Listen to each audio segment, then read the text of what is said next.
Testing na natin yung e-bike. Okay na, pwede nang takbuhin. Diretso lang tayo.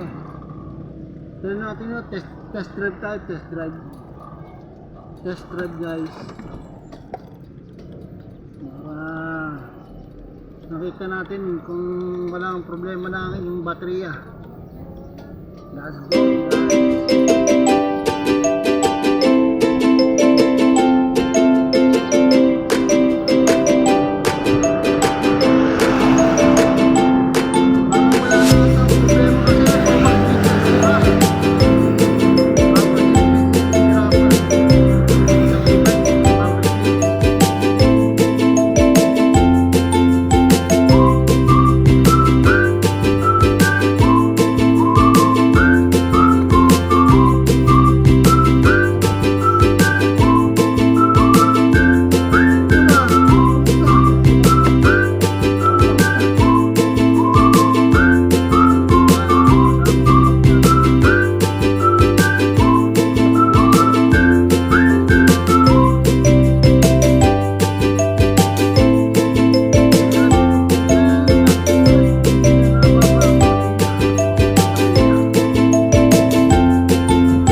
Okay na ang takbo ang ating e-bike.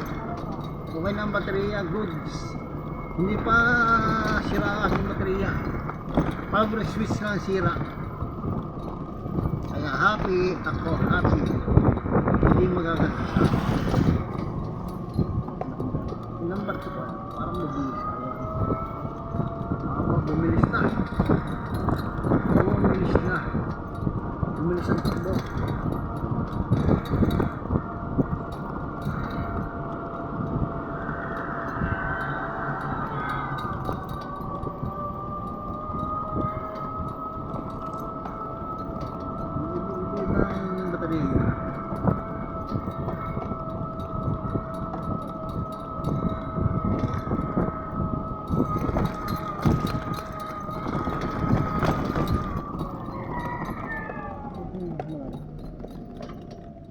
Mar! Mar!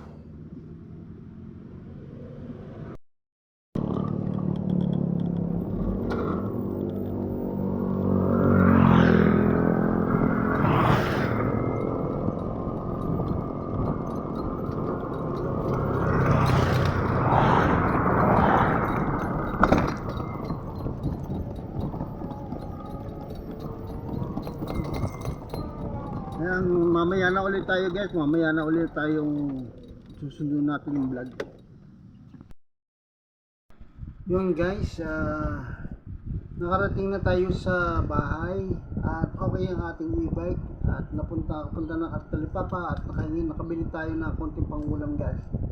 Press lang ito guys ha, sunod sa ating video, isasama ko ng video ang ating issues ng e-bike natin guys. Konting trivia lang sa ating e-bike kaya nung nakaraang araw papaliwanag ko lang sa iyo kasi nagkaroon ng konting issue sa e-bike na hindi ko malaman kung paano gagawin kasi alam naman natin ang ating kalagayan o hindi tayo makakalayo o kailangan tayo mag e-bike lahat wala pag-aalis e-bike. So, nung nakaraan na araw, nakakapunta pa ako ng Alitagtag, nakakapunta ako ng Pinagkursa sa Talipapa, pagbili ng pangulam. Yung nakakahika pa dito, may malayo-layo pa. Then nangyayari ang board panel natin guys, bumabagsak. Tapos yung switch ay naintip-indap ang indicator. Di biglang lobat. Naisip ko, parang hindi battery ang sira. Kasi tinignan ko yung mga tawag ito, listahan o katibayan tayong nakakuha ng e-bike, nakakuha ng e-bike ay ang kuha ko ng e-bike October 25, 2026. So makatuwid, 9 na buwan lang ang battery. So marami nagsasabi sa akin hindi daw sira ang battery. Pumunta ako ng electrician, pina-check up ko, hindi naman matester kasi medyo mahirap ang tayo ng baterya, nasa ilalim kaloob-looban ng loob ng e-bike, hindi na-tester. So dumaan pang araw, trivia lang ito guys, papaliwan, at saka may mga tao mo pasasalamatan na mayroong nagbigay sa akin tulong.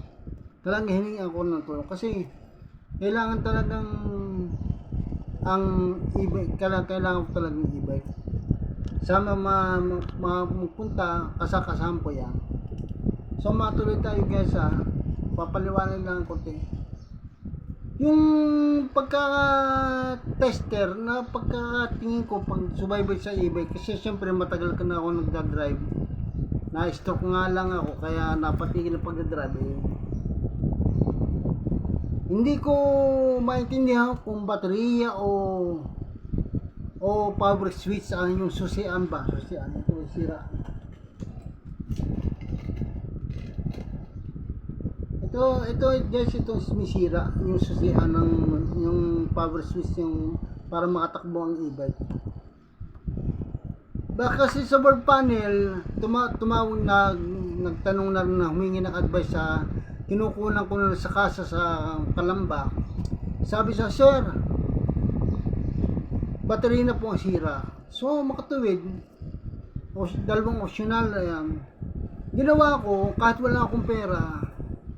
Nagtry ako bumili sa online na sa Shopee, bumili ako ng power switch. In case of emergency na mapalitan para matesting kung mapalitan ang power switch, kung ganun pa rin ang pangyayari, aminado akong baterya na. Sabi ko sa ano ko, mayroong nalalaman sa pag-electronics sa mga anak ko na panganay, kasi nagsaselfon repair mga electronics sa kawad, kuryente na may knowledge siya. Then walang mangyari na mayroong isang motor ako na naka-stock dito sa amin. Ibinenta ko sa magbabakal sa mga bote bakal na 1.5. Siyempre hindi na natin ulitin kung sinong hinatian ko yung pera. 1.5 lang, 1,500 ang hinati yun sa tao. Hindi na natin babanggitin guys ang pangalan ng tao. Then naniwala na akong baterya ang sira. Di gumawa ng paraan kasi kailangan ko talaga ang e-bike. Nasanay na ako sa umaga pag may pupuntahan, bibili ng pangulam, itlog sa malayo, sa labas, dalang e-bike. Ay di nangailangan akong pera, binenta ko. Nagsusulisit sa mga kasama, mga kaibigan, mga pamangkin, mga pinsan. Maya po i-flex ko po yung sasabihin ko, pasasalamatan ko. So sa makatuwid ng pinalta po hindi nabago po ang sitwasyon. Hindi po nakabili ng baterya kasi po kagabi po nung dating ng anak ko na sinabi sa akin, tester daw niya yung battery, yung iba kasi may alam siya Abay na tester niya, sabi, papa hindi sira ang baterya, ang power switch sira. Adi pinaltan niya. Abay okay ang e-bike yung baterya. Nag-full charge agad. Tapos tinest drive ko sa ganung gabi. Okay. Sabi ko ngayon, ngayong umaga, total umaga, magte-test drive ako para bibili na rin ako ng pangulan sa Talipapa dun sa Dulong Ilaya. Malayo yung tinatawag na pinakursan. Pagka balik dito, walang nababawas na kuryente. Hindi nababawas yung indicator ng board panel, walang kabawas-bawas ng baterya. So, ganun nangyari, natutuwa naman ako na hindi ako makakagastos kasi kailangan wala akong pera-pera, wala akong hawak, kundi yung konting binenta ng motor na magbabakal, 1.5. Tapos wala. Ito po, sa tunay na buhay, magpapasalamat po ako, merong nilista ko, pasasalamatan ko naman, tumulong po sa akin. Una po si mag-asawa ng Ninong Emer and Ninang Rose Terra from San Fernando, Pampanga. Yan po ang sa mother side ko po, kamag-anak kong pinsan ko. Yan po ang pinakamabait na pinsan ko, ang Ninang Rose. Lahat ng bagay, maraming salamat Ninang Rose, at tinulungan mo kahit alam kong wala kang trabaho, ginawa mo para matulungan ako, mabigyan ng kunting halaga, malaking bagay na sa akin yun.